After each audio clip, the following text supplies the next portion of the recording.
Take Me for a Ride, Coming of Age in a Destructive Cult, by Mark Laxer. Reading by Mark Laxer.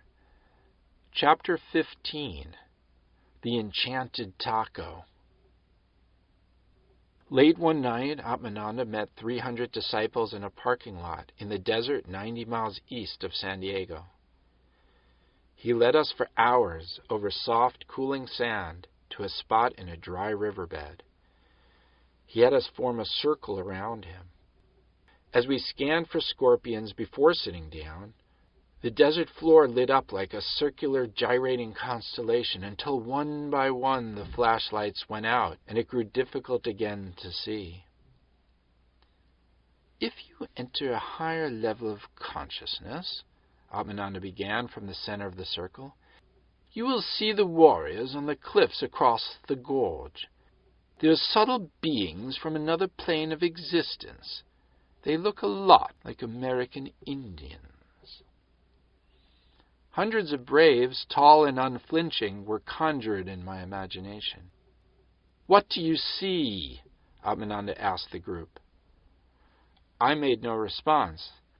I did not doubt the images cast on the back of my eyes by my brain, nor did I doubt Atmananda. In the months after the week-and-a-half-long Stelazine experiment, the doubts and the conflict had vanished. I was reluctant to speak because my vision had been so subtle, so fleeting. Meanwhile, others in the circle, engineers, teachers, doctors, lawyers, students, and business professionals, also remained as silent as the rocks and hills around us. If you're at all serious about the study of mysticism, chided Atmananda, you must learn to talk openly about what you see. If you don't, your mind will play tricks on you and you'll doubt your experiences later on. More silence. The next 10 seconds passed very slowly. Atmananda, I suddenly announced, I saw the warriors. Others in the circle soon saw them too. Atmananda held desert trips once or twice a month, and by mid-1983, followers saw him walking above the ground on a cushion of light, flying to distant mountains, sending columns of light into the sky, and causing constellations to gyrate and disappear. On one starlit night, Atmananda raised his hands above his head. As he slowly lowered them, he made a low whistling sound like the wind. What do you see? He asked afterward. I didn't see anything, one new follower bemoaned.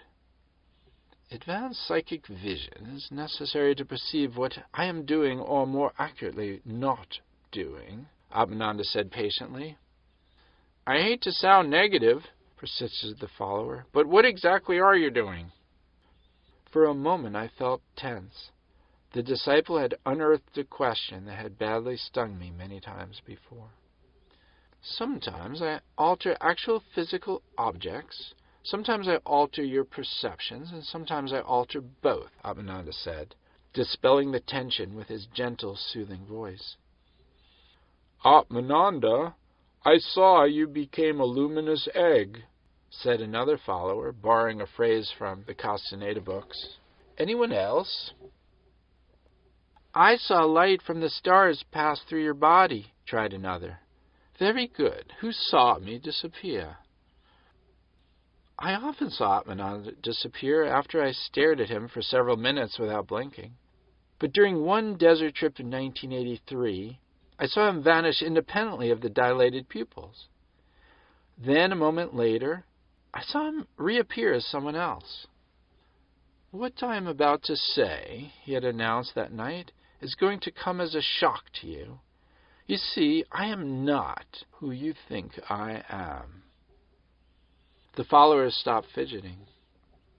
A few days ago, he continued, when I stopped drinking tab, I knew something was up. This morning when I woke, I looked at my body. There was nothing but light. I suddenly understood. It was all so simple. He paused. Who am I? He asked. Dead silence. Don't all answer at once. Nervous laughter. I thought you were a man named Atmananda who meditated extremely well, said a man. Atmananda did not reply. Are you a doorway to eternity? Please, no philosophy tonight, he said sharply. Who else? After several more tries, a devotee suggested that he was Vishnu, a Hindu godhead. Close, he approved. I felt a rush in the pit of my stomach. Atmananda's private jet, after years of accumulating the fuel of our trust and belief, was finally taking off. I was worried. Fastening my seatbelt would do me no good if he started thinking he was on par with Jesus Christ or the Buddha. Are you Rama? Someone asked. Yes, he replied. I am Rama, the last incarnation of Vishnu. You people think that I am a person, but I am not. Over the years, I have watched my various selves fade away. I fought the process tooth and nail, like each of you are doing now, but it was in vain. I could not stop the process of dissolution. I had to admit that I was no longer a person. This morning, I suddenly knew who I was. I have been cycling. I'm beginning to remember. Eternity has named me Rama. Rama most clearly reflects my strand of luminosity. We're at the end of a cycle. At this time, Vishnu takes incarnation as a person. Vishnu is that aspect of God that preserves and protects life. Rama, the last incarnation of Vishnu. Jolted by the speed and the angle at which his jet now climbed, he was putting himself on par with Jesus Christ and the Buddha.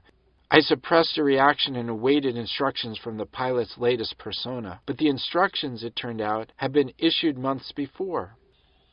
Each follower was supposed to write and submit stories, typed double-spaced, about his or her experiences with him. Our prose, he had been telling us, was indicative of our mediocre level of consciousness, so we wrote and rewrote, and we tried to revise, guided by his comments in the margin. Stories about Rama, a figure from Hindu mythology, can be found in the classic Indian text, the Ramayana. Stories about Rama, Atmananda Fred, a guy from Connecticut, can be found in The Last Incarnation. The words, The Last Incarnation, flash from the cover in letters of gold above a backlit photo of Rama, the book's editor, publisher, and focus. The stories portray Rama as a warm, intelligent servant of truth with enough mystical power to light up a city. A few of my stories, which also depict him as a down-to-earth demigod, appear in the 403-page collection. But there were other stories I could have written. I could have written, for instance, the story of Rama and the puppets of Bliss and Profit. In 1980, Rama got cuddly white hand puppets which had purple feet and a purple toucan-shaped beak. Rama called it Bliss and often played with it as though it were alive. He appeared to make it talk, yawn, sleep, and soar. Bliss is soaring through the other worlds, he explained. In 1982, I asked Rama what he wanted for his birthday. Another bliss, he replied with a boyish grin. So I set on a quest with Paul to buy a bliss for our benefactor. Together we combed the toy stores of Southern California, but the search was to no avail. Weeks later, I spoke with a puppet designer in Northern California. Sounds to me like you have a Take Me to Your Leader, she said. Does it have antennas? No. Then you must have an Uncle Lucius. Actually, I said, we call it Bliss. Over the next few years, Rama ordered thousands of yellow, red, green, pink, and blue blisses. Oh, how adorable, said the flight attendants when they saw the grown man in first class playing with the colorful puppets. We donate them to a children's hospital, Rama claimed. He failed to mention that he brought the blisses to center meetings, where he infused their beaks with a special force and where he sold them at a handsome profit. I could have written the story of Rama and the token underdog. A large part of what motivates me, Rama once confided, is my concern for the underdog. He displayed his concern one desert trip by accompanying a handicapped student who was unable to keep pace with the group. I recalled one of Rama's lessons. You can tell a person's level of spiritual evolution by how they treat those around them.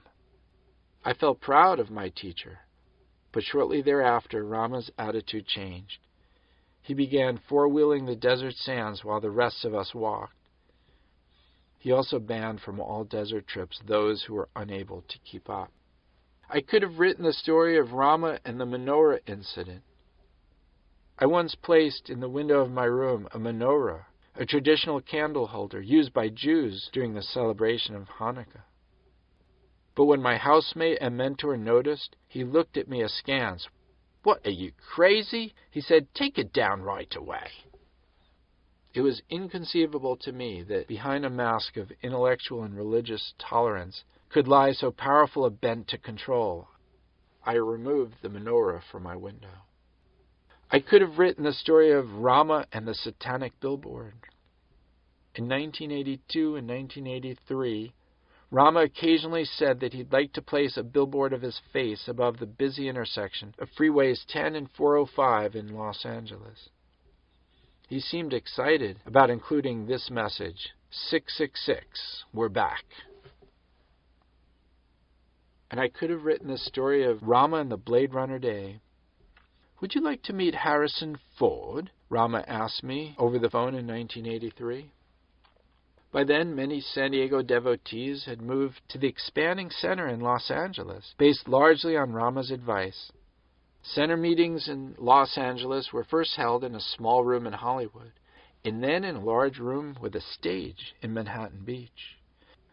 By the time meetings were held in the ornate Beverly Theater on Wilshire Boulevard in Beverly Hills, Rama commuted each week from his Ocean View Malibu rental to the expanding center in San Francisco. "You mean Han Solo?" I asked. "You bet." I drove west, then north, toward Zuma Beach. 20 minutes later, I turned down a long driveway to Rama's house, which he claimed that he rented from Goldie Hawn. Hawn wanted to sell. Ford wanted to buy. And Rama, Ann, and I wanted to see, in real life, a favorite image from the magic screen. Rama wore a colorful shirt patterned with scenes of the tropics, similar to the one worn by Ali Fox, Harrison Ford, in The Mosquito Coast. Obsessed with creating a world of his own, Fox bears a captive community to his innovative dreams, poisoned experiments, and diminishing sanity. Rama suggested that we act busy, so I went outside and pushed a broom. I smelled smoke.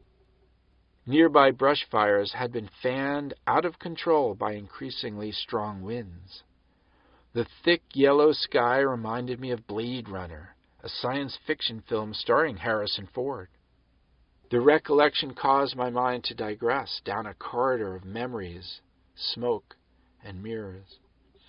I pictured Rama in a line at the movies, which is where he met disciples on Saturday nights.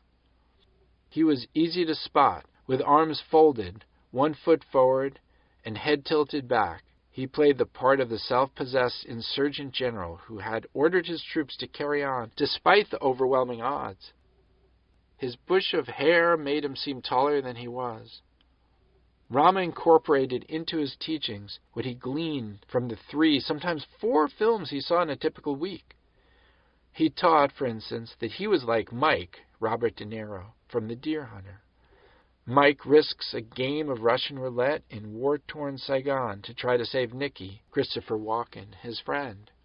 "You are like Nicky," Rama told me frequently.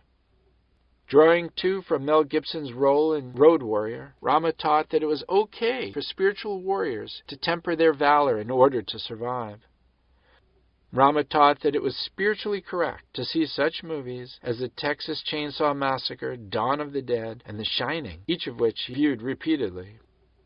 Horror films, he claimed, were a clean way to alter our level of consciousness, no drugs, no sex, and were a graphic reminder that each lifetime was but a brief, fragile opportunity through which to evolve. Citing Mick Jagger in the concert film Let's Spend the Night Together, Rama further taught that it was perfectly natural for powerful men to develop their feminine side. Part of the reason why people are so attracted to Mick, he said, is because he puts out a very feminine energy. Rama later depicted himself in posters and newspaper ads as an androgynous figure. Perhaps, as part of a doubt-diffusing lesson, Rama once invited about 25 inner circle disciples to see Split Image, a movie portraying a cult in the late 70s. When the cult leader, Peter Fonda, blatantly manipulates his followers, Rama laughed out loud. We laughed too. It was an odd moment. Our laughter had a nervous edge to it. I laughed partly to fit in and partly because I sensed but refused to confront the absurdity of the situation. Another time, Rama took followers to see Conan the Barbarian. When Conan, Arnold Schwarzenegger, observes a cult leader raise his arms to silence throngs of doom-chanting disciples, Atmananda, who sat beside me in the theater, turned to me and said, "He doesn't have such a bad setup." I figured Rama was only joking. I laughed, but laughed alone. Rama's lessons about movies often turned my topsy-turvy world further upside down. He told me, for instance, that Star Wars creator George Lucas was wrong to have Luke Skywalker, Mark Hamill, prematurely leave a mystical apprenticeship, wrong to have evil unmasked by good, and wrong to portray Yoda as being gay. Yoda's gay? I asked. Yes, Rama replied, but don't worry, you're not gay. No way, of course you're not gay. Don't believe anyone who tells you that you are. Why even allow yourself to think that you're gay? Then, after laughing heartily, he hissed in imitation of the Emperor, Darth Vader's evil master. Rama, who assumed broad powers to interpret reality and myth, seemed to believe that he was made of the stuff of legends. He got touchy, however, when disciples looked to legends outside the realm of his control. One time, for instance, I excitedly told him that I had seen an autographed photo of Mark Hamill. "Here you are sitting next to a fully enlightened teacher," he said bitterly, "and all you can do is live in a world of fantasy." Rama was right, I decided, as I pushed the broom down the long driveway in Malibu. I was living in a world of fantasy. There, shadowed by billowing yellow smoke and accompanied by a talkative real estate agent, was Harrison Ford, quietly stepping toward Goldie Hawn's house, toward the last incarnation of Vishnu. Ford wore dungarees. Rama introduced himself as the renter and as a teacher of advanced meditation. Anne introduced herself as a friend of Rama's. "Sure is a Blade Runner kind of day," I blurted. Ford said hello and went inside with the agent. We followed. When the entourage reached the master bedroom, Rama gazed at the ocean and declared, "The force is strong here." But Ford did not seem interested in Rama's assessment of the local mystical energy field, nor did Ford seem interested in Rama's recollections about his firefighting days. Rama failed to mention that he had fought the fires while in prison camp, where he'd been serving time for selling drugs. Ford was interested in the construction of the house, and now he had seen enough. He started to leave. Rama handed him a self-discovery, the free promotional publication that had taken the place of Woof. Rama gave him an issue that had been distributed throughout Southern California. On the cover was a blow-up of Cindy, a beautiful, young, blonde woman, meditating on the hood of Rama's red Porsche. Inside were stories from the last incarnation. On the back cover was Rama's past life resume advertisement, in which he claimed 1531 to 1575 Zen Master, Japan. 1602 to 1771, head of Zen order, Japan. 1725 to 1804, master of monastery, Tibet. 1834 to 1905, Jnana Yoga master, India. 1912 to 1945, Tibetan Lama and head of monastic order, Tibet. 1950, self-realized spiritual teacher and director of spiritual communities, United States. Ford took the issue and left. It's just like in Star Wars, Rama noted as Ford drove away. He doesn't really believe in the Force. There's more to tell of that particular story. My house burned down that day. And while disciples gave generously when Rama took up a collection, no one could have replaced my birthday gift from Rama. I found it lying on the scorched foundation, reduced from a sleek red bicycle to a meteor-like lump of distorted alloys. But of all the sketches I could have written for the last incarnation, perhaps the most telling would have been the story of Rama and the enlightenment of women. Certainly we welcome men into our organization, Rama often announced, but our primary focus is on the enlightenment of women. His interest in helping hundreds, even thousands of women seemed a genuine reflection of his commitment to the underdog. When I first met Rama in 1978, his crusade for women had already begun. Unless you are close to enlightenment, he had told potential women disciples, you will lose a great deal of your spiritual and mystical power through sex and through sexual relationships. Over the years, Rama spent many hours counseling and persuading women seekers to leave their boyfriends and husbands in the name of gender equality and higher spirituality. In 1981, for instance, weeks after the coup, he wrote and published in Woof, issue number 2, January 1981, Dear Woof, I love the spiritual life and the vital life too. What should I do? Sprouterina J. Prana. Dear Sprouterina, your difficulty is that you're burning the candle at both ends, and sooner or later, you're going to melt. I suggest a day in the desert alone, a good movie, or a powerful occult experience. You see, Sprouterina, God loves you no matter what you do. If you want the vital, you can have it. And if you want the psychic, you can have that too. But you can't have both, at least not in our center. Decide which will really fulfill you, and choose that one.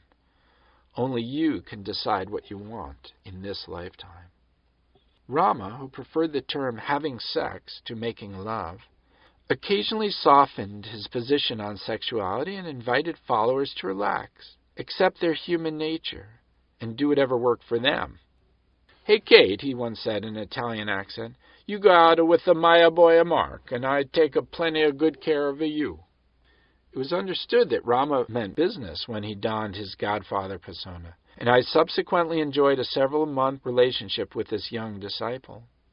Yet when I asked Rama if it was possible for a man and woman to have an emotionally and spiritually supportive relationship, he smiled, shook his head, and said, even if you find a woman whose consciousness is spiritually refined, it still wouldn't work because yours is not. In contrast, his relationships with women were highly refined, Rama pointed out, because for him, sex had become an act of spiritual, not physical, self-giving. Nonetheless, after he got his housemate Anne pregnant in 1982, his self-giving nature was nowhere to be found. Instead of offering her wisdom or support, he sat in the lobby of the abortion clinic, sorting and counting cash from a workshop he had given on spiritual evolution. When Anne returned to the lobby after the abortion, Rama had disappeared. Embarrassed, she approached the receptionist. He went to a bookstore, the woman replied. He said he'd be back later. Women in the center were not supposed to let on that they were sleeping with Rama. Anne therefore felt that she had no one with whom to share the burden of the abortion. When she appeared depressed a week later, Rama, in front of other disciples, remarked, if it's not one, it's the other. Rama often invited women disciples to talk with him after center meeting, Anne recalled years later.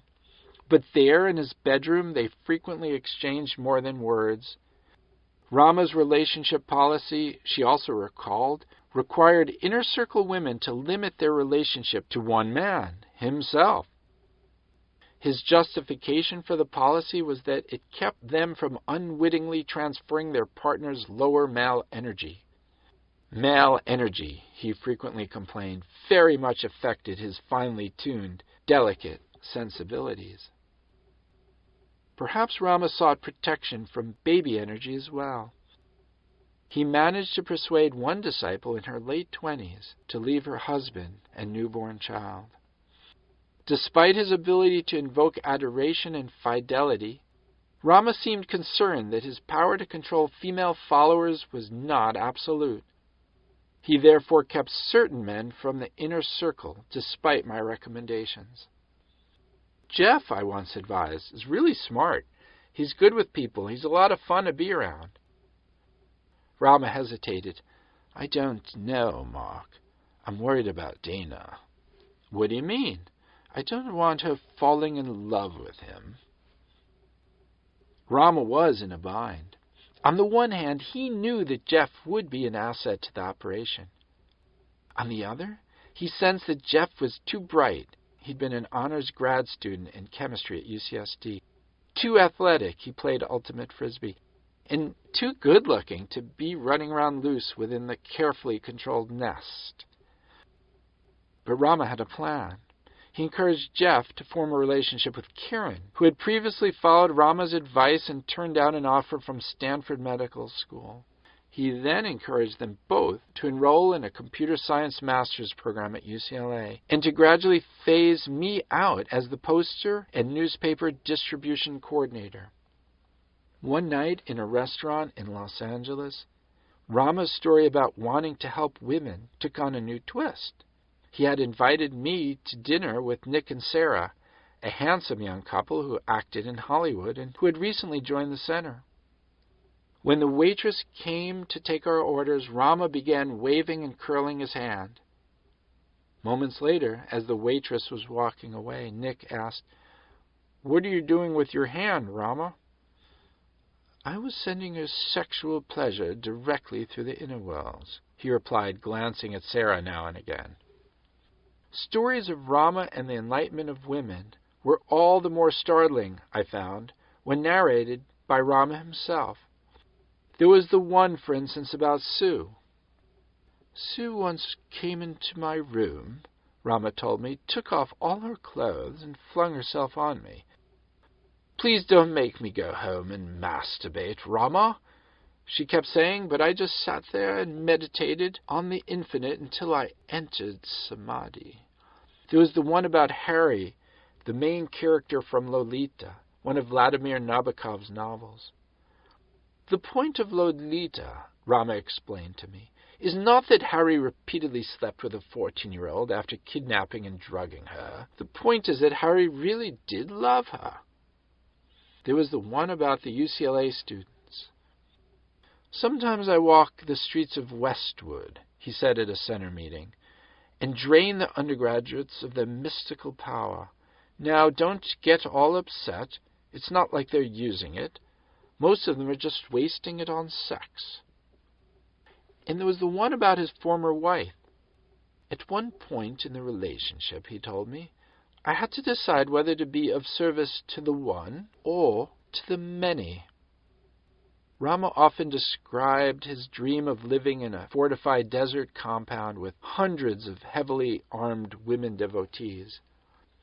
Perhaps he broke up with his jealous wife. She kept imagining that I was looking at other women in search of the many. Once I invited a friend from work to one of Rama's public lectures. She was interested in meditation and had recently left her boyfriend.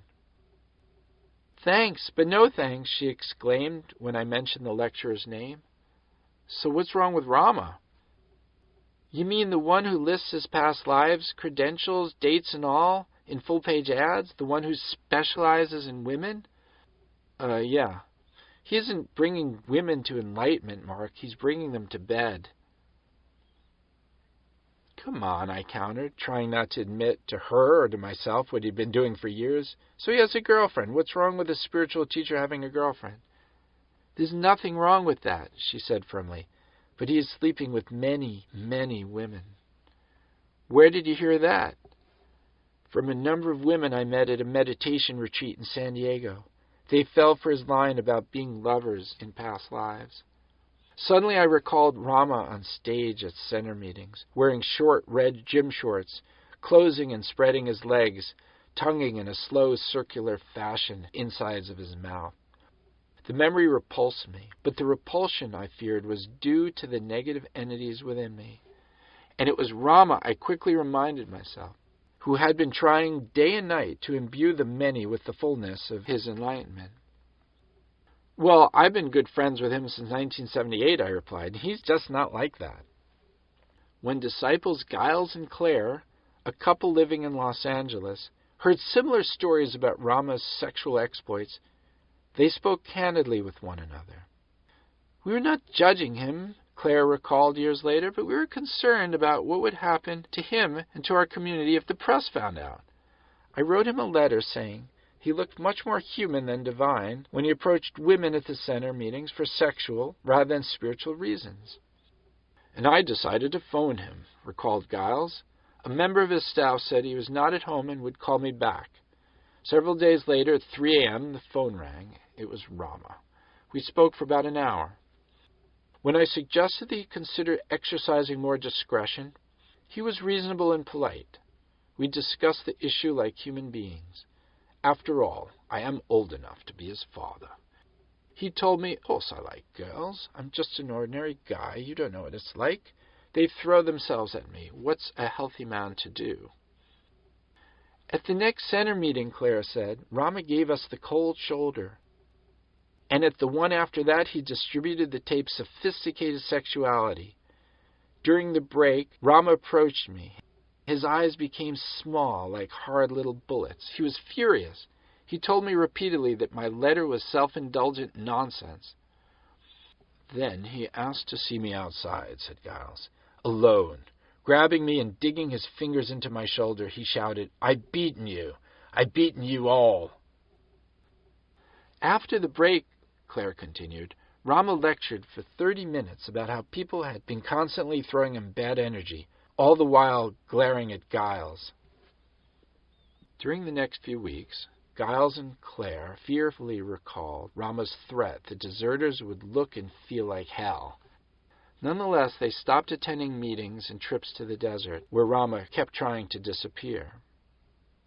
Some of you still harbor doubts that I can disappear, Rama accused the several hundred disciples who sat around him in a circle. But perhaps if I dissolve someone else, you will find it easier to see. Tonight I will be dissolving an old friend of mine. Mark, would you please come up here? I walked toward him. I was thrilled. My heart was pumping fast. I loved being the center of attention. Now, close your eyes, he said, placing his hand on my forehead. He flashed me a devilish grin. This won't hurt a bit. I closed my lids. After several seconds, I felt detached from my thought process. It was as if I could visually observe a thought as it formed, connected with meaning, and vanished. One thought had been, what is going on? As I tried to anticipate my next thought, I ended up instead observing the thought of anticipating a thought, when suddenly a volley of words jarred me out of the trance.